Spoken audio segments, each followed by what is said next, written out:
మనం శ్రీ గాయత్రి విశ్వకర్మ దేవస్థానం నవరత్న మండపాలు ఇక్కడ బద్వేలు రోడ్లో మనకు దర్శనమిస్తున్నారు. ఇక్కడ మనం ఈ గుళ్ళోకి మనం వెళ్దాం. ఇక్కడ ఉన్నటువంటి విశేషాలు ఏంది, నవబ్రహ్మలు అంటే నవబ్రహ్మలు ఎవరు అనేది వాళ్ళు చెప్తారు. ఒక అయ్యగారు ఉంటాడు ఇక్కడ.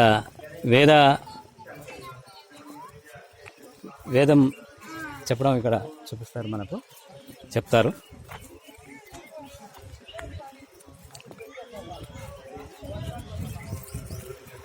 మనం చూస్తున్నాం శ్రీ హేరంబర గణపతి మనకు స్టార్టింగ్లో. ఇక్కడ నుంచి మనకు నవగ్రహాలుగా ఉంటాయి, అది మనం చూడవచ్చు.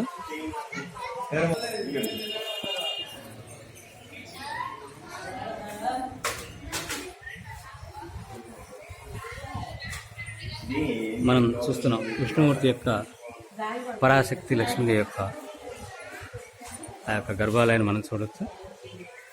అదేవిధంగా మరి ఇక్కడ మనం సంతాన వేణుగోపాల స్వామి యొక్క స్వామివారి యొక్క మనకి ఇక్కడ కనిపిస్తుంది.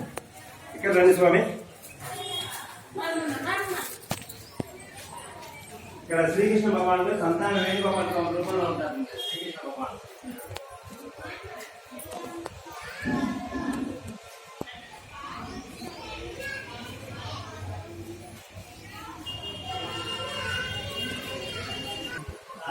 మనం ఇక్కడ చూస్తున్నాం కదా, బ్రహ్మదేవుడు సరస్వతి, ఇచ్ఛాశక్తి సరస్వతీదేవి మనకు ఇద్దరు అమ్మవారు మూలమూర్తులు కనిపిస్తున్నారు కనుక ఇక్కడ వాళ్ళు పూజారిగా చేయడం కూడా అమ్మాయిలు ఉన్నారు కనుక అదొక విచిత్రం మనం చూడొచ్చు.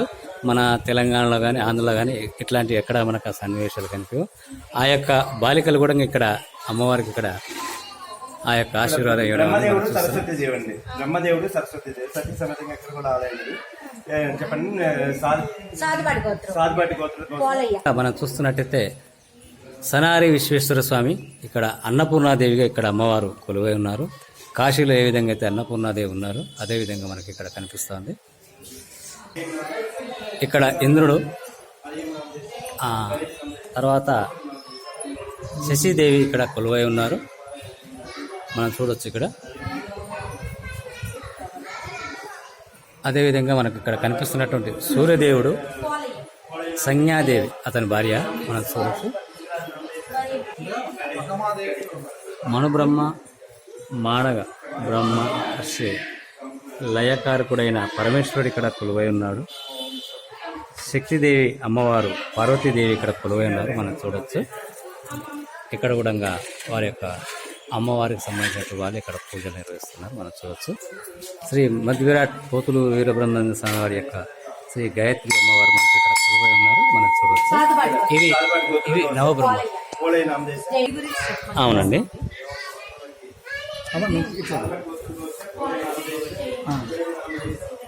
ఇది విశ్వకర్మ భగవానుడి గుడి ముఖ్యంగా స్థాపించిన వారు పట్నాల సన్యాసరావు గారు. ఆయన ఒక మంచి ఉద్దేశంతో అన్ని దేవతలు ఒకే దగ్గర కొలువై ఉండాలని ఒక సదుద్దేశంతో ఈ గుడిని స్థాపించడానికి ఆయన ముందుగా ఆయన కోరికని వల్ల ఈ గుడి నిర్మించబడినది. ఎంతో మంది మహానుభావుల డొనేషన్లు, వాళ్ళ ఆర్థిక సహాయ సహకారాలతో గుడి నిర్మించబడింది. ముఖ్యంగా విశ్వకర్మ గాయత్రి భగవానుడి వంశవృక్షం ద్వారా సరస్వతి పార్వతి పరమేశ్వరుడు, తర్వాత హేరంబ వినాయకుడు, బ్రహ్మదేవుడు, సరస్వతీదేవి, సచీదేవి, ఇంద్రుడు, ఇంకా సూర్య భగవానుడు, సంజ్ఞాదేవి మరియు బ్రహ్మదేవుడు, సరస్వతి, ఈ 5 మూర్తుల్ని ముఖ్యంగా పెట్టుకొని గుడి నిర్మాణం జరిగిందండి. ఇది బ్రహ్మంగారి కాలజ్ఞానంలో కూడా ఒకవైపు ఈశాన్య మూలని 9 గుళ్ళు వెలుస్తాయన్నది అప్పట్లో ఎవరికి తెలియలేదు. ఈ గుడి నిర్మించిన తర్వాత అదేనేమో అనిపించేలాగా ఉంది. కానీ దీనికి ఇంకా ఆర్థిక సహకారం అవి కావాలండి. గుడి ప్రబలాలన్నా చెయ్యాలన్నా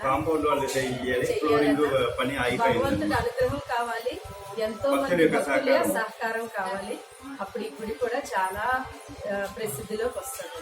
అంటే ఇక్కడ భక్తులు ఎక్కువ రావడంతో కూడా అభివృద్ధి చెందుతుందని ఒకటి మాట అనుకోవచ్చా? ముందు మీద కంటే చాలా అభివృద్ధి చెందిందని అనుకోవాలి. ఇది కేవలం భక్తుల సహాయ సహకారంతో జరుగుతుంది. ఏ ఒక్క మనిషి వల్ల సాధ్యమయ్యేది కాదు. ఇది భక్తులు ముమ్మాటికి భక్తులు వచ్చి వాళ్ళు ఇచ్చే చిన్న చిన్న విరాళాలు కూడా ఈ గుడి యొక్క చిన్న చిన్న వర్క్లకు కూడా ఉపయోగపడుతుంది. ప్రతి ఇలాంటి రూపాయి కూడా సహకారాలు వచ్చి ఏది వృధా కాదండి, అన్ని వచ్చి భగవంతుని యొక్క సన్నిధికి చేస్తుంది. ఈ తర్వాత యొక్క ఆలయ ముఖ్యమైన రోజుల్లో కూడా అన్నదాన కార్యక్రమం అందరు విరాళాల ద్వారా భక్తులే ఇదిగోండి ఇలాంటి సహాయం చేసే వాళ్ళందరూ వచ్చి వాళ్ళు బియ్యం, పప్పులు, ఉప్పులు తెచ్చి మాతో పాటు వాళ్ళు కూడా ఈ శివరాత్రి సంస్థకి అన్నదాన కార్యక్రమం జరుగుతుంది. అన్నీ దాని తర్వాత జరుగుతాయి. ఆరాధన అన్నదానం. అంటే ఇప్పుడు బ్రహ్మంగారి యొక్క ఆరాధన కార్యక్రమాలు రేపు నుంచి జరగబోతున్నాయి కనుక ఇక్కడ కూడా అన్నదాన ఏర్పాట్లు ఏమైనా చేయబోతున్నారు? 3 రోజులు అన్నది ఇవాళ నుంచి స్టార్ట్ అవుతుంది, ఇంకొక అరగంటలో స్టార్ట్ అవుతుంది. అరగంటలోని ఎంతమంది వస్తే ఆ శక్తి కొలది అన్నదానం జరుగుతుంది. ఎందుకంటే ఈ భరతఖండంలో అందరూ కూడా రావాలి. ఈ భరతఖండంలో 18 శక్తి పీఠాలు ఉన్నాయి.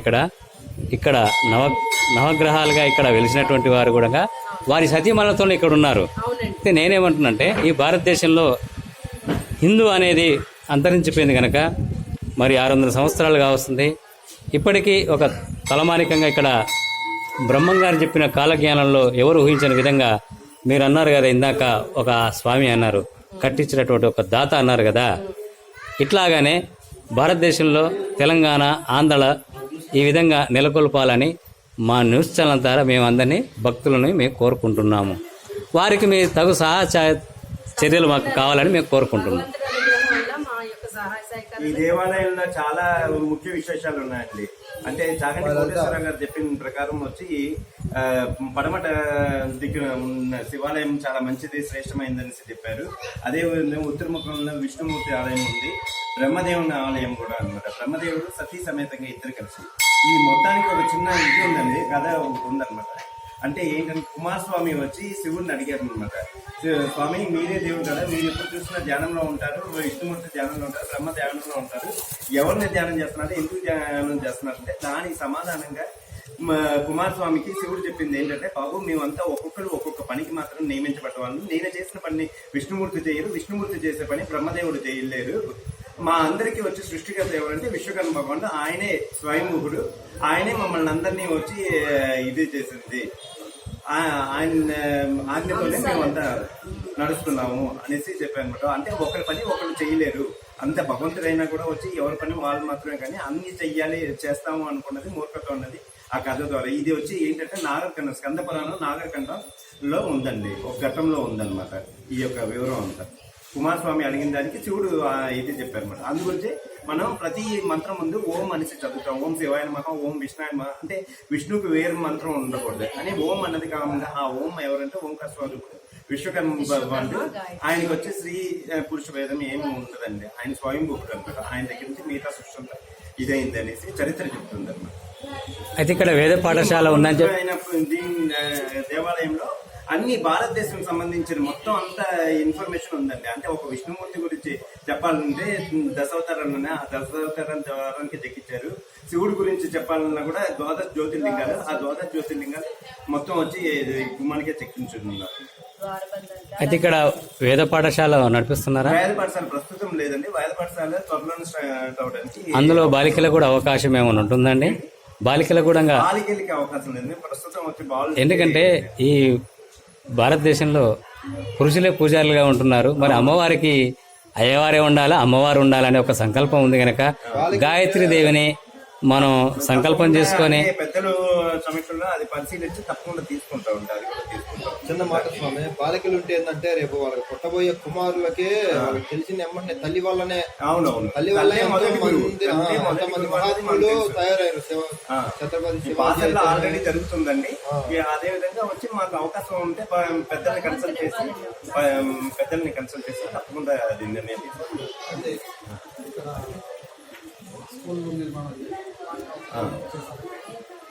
ఎక్కడైనా భక్తుల పిల్లలతో సమానం, భక్తులు దేవాలయాలకు సహకరితో సమానం, మీరు వాళ్ళకి చేర్చుకొని సహకరించాలని ఎందుకంటే కొన్ని వేదాంతాలలో అందరు సమాన హక్కుదారులు కావాలి, కొన్ని గుళ్ళు గోపాలలో అందరూ పొద్దున్నట్టు ఎక్కడ వేదం లేకుండా జరిగినప్పుడే అందరూ ప్రజల సుఖ సమాతం ఉంటుంది. ఏ రోగం నొప్పులు లేకుండా పదం ఎప్పుడైతే రాసి పెట్టిందో అది నిర్మాణంగా చేసుకోవాలంటే అందరం భక్తులు తయారైతేనే ఈ భారతదేశంలో కొంచెం ముందుకు వస్తామనేది మన ఉద్దేశం. గురుగారు అయితే బ్రహ్మంగారు ఆయన ఒక భార్యకు చెప్పినాడు. అవును. ఇది కొన్ని రోజుల ప్రాపంచిక దేశం ఇది. భర్త భార్య అనేది నేను ఒక విధమైనటువంటి అది. దీనికి వ్యామోహం లేదు. జన్మ వచ్చేది స్త్రీ రూపంలో ఈ శరీరం వస్తున్నది అని చెప్పినందుకు కనుక నేను అందుకే అడిగాను.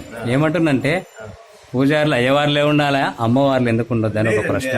ఇది నిష్ఠగా చేసేది ఎవరైనా కులమతం లేకుండా ఏదైనా సరే భారతదేశంలో. అంటే ఇప్పుడు తమిళనాడులో మొదటగా స్టార్ట్ చేశారు అనమాట. స్టాలిన్ గారు స్టార్ట్ చేశారు.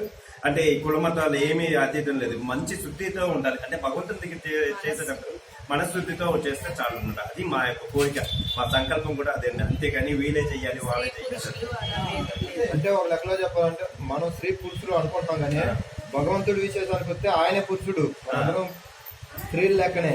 అంటే పరమాత్మ అంటాం కదా. అవును. ఆయన పరమాత్మ, మన ఆత్మలో. అదే మనందరం ఇంకోటి ఏంటంటే మీకు పాట వేద సాధన స్టార్ట్ చేస్తే కొంత అక్కడక్కడ కొంత భక్తులు ఉంటే తెలియని గుడిగోపురాలు కంటే అక్కడనే ఉంది అంతే కదా ప్రపంచం అనే భక్తులు కూడా ఉన్నారు. మీరు సందేశాలు ఇస్తే మేము అక్కడక్కడ ఉన్న భక్తుల కుటుంబాలను కానీ వాళ్ళతో గుడిగోపురాల సహాయం కానీ మేము పొందుపిస్తాం. మీరు ఆ వేదాంతాలు స్టార్ట్ చేస్తే మాకు ఇన్ఫర్మేషన్ తెలియజేయాలి. అయితే నేను ఏమంటున్నంటే ఈ 6 నెలల్లో నేను కనీసం రాబట్టి 20 సంవత్సరాలు అవుతుంది. జస్ట్ 6 నెలల్లో ఎంతో మార్పు వచ్చింది.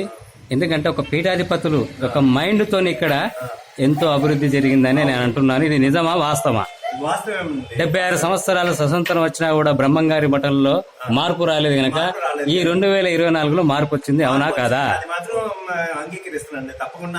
నేను కూడా అదే అంటున్నా. ఈ ప్రజలు ఇక్కడ ఉండే లోకల్ ప్రజలు అందరూ సహకరిస్తే మాత్రం ఇంకా మంచి వృద్ధిలోకి వస్తుంది. బ్రహ్మంగారు ఆయన చెప్పినట్టు తప్పకుండా వచ్చి అంత అభివృద్ధి చెందుతున్న నాకు నమ్మకం ఉందండి. అంటే ఆయన మీద నమ్మకం ఉందన్నమాట. ఇప్పుడు కూడా మా దేవాలయాన్ని నడిపిస్తుంది కూడా బ్రహ్మంగారు ఆయన శిష్యుడైన మా నాన్నగారు. అంతే. మేమంతా వచ్చి ఉడతబట్టే కానీ అంతకుమించి వాళ్ళిద్దరే నడిపిస్తా ఉన్నారు అనమాట. ఆయన తప్పకుండా వచ్చి ఆయన సంకల్పం మేరకు ఈ ఊరు వృద్ధిలో కానీ అన్నిటికీ అవుతుంది. అయితే మీరు మీ పేరు చెప్పండి, మీ ఫోన్ నెంబర్ చెప్పండి. మా వీడియో ద్వారా మీకు విరాళాలు ఇచ్చే వాళ్ళు ఉంటే మీ నెంబర్కు సెండ్ చేస్తారు. మీ పేరు చెప్పండి, మీ ఫోన్ నెంబర్ ఒక 2 times చెప్పండి. మా అమ్మగారి పేరు వచ్చి పట్నాల రత్నం గారండి.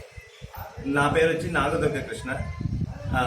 ఇది నా ఫోన్ నెంబర్ వచ్చి 9846000577. మళ్ళీ ఒకసారి చెప్పండి. 9846000577. విన్నారు కదండి. బ్రహ్మంగారి మఠంలో నవగ్రహాలది ఒకటి ఇక్కడ నిర్మించినారు.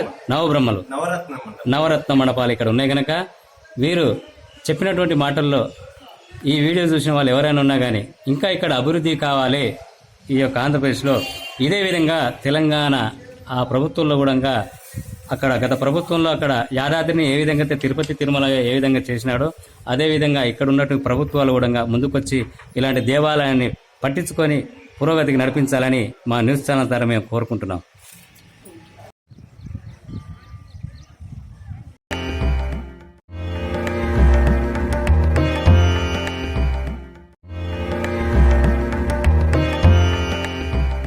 Please subscribe for news channel. ఈ వీడియో గాని మీకు నచ్చినట్లయితే లైక్ చేయండి మరియు షేర్ చేయండి.